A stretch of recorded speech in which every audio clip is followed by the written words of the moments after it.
لیکن ہم اپنے ایمان کے بارے میں انتہائی غافل ہیں۔ جو مجھے سن رہے ہیں بھائی بہن وہ ذرا غور کریں،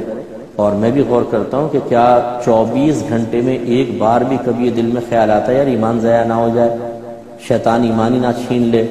ایسا نہ ہو اللہ نہ کرے کہ میدان محشر میں مجھے جا کے خدا نخواستہ مرنے کے بعد پتہ چلے کہ یار فلاں وقت میں تمہارا ایمان ہی سلب ہو گیا تھا۔ یہ جو ایمان کی حفاظت کا شعور اور زوال ایمان کا خوف یہ ہمارے اکابرین میں بہت زیادہ ہوا کرتا تھا۔ اسی لیے ہمارے اکابرین میں سے بعض نے لکھا ہے کتب میں کہ انسان کو چاہیے روزانہ رات کو سونے سے پہلے تجدید ایمان ضرور کرے،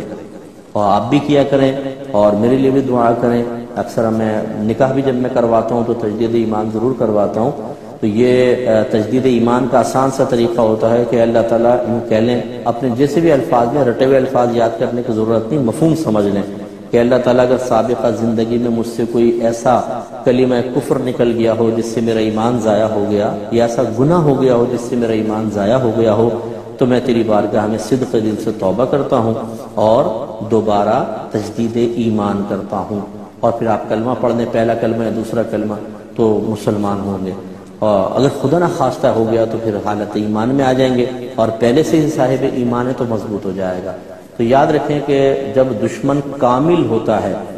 وہ اگر آپ کے ملک پہ حملہ کرتا ہے سب سے پہلے آپ کے ایئرپورٹ تباہ کرے گا، آپ کا اسلحہ ڈپو ختم کرے گا،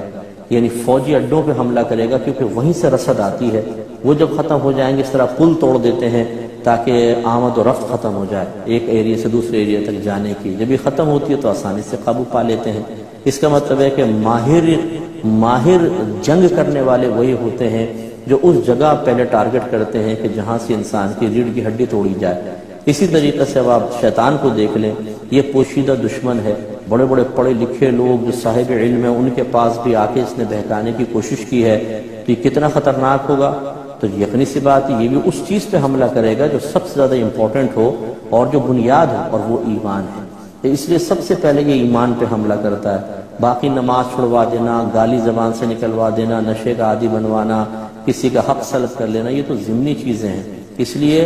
جب یہ دشمن ہوشیار ہے تو ٹارگٹ پہ حملہ کرے گا، اور وہ سب سے خطرناک چیز ایمان ہے۔ اس لیے ایمان کی حفاظت کا شعور ضرور بیدار کریں۔ اس میں مزید کلام کریں گے نیکسٹ پروگرام میں۔ وآخر دعوانا ان الحمد للہ رب العالمین۔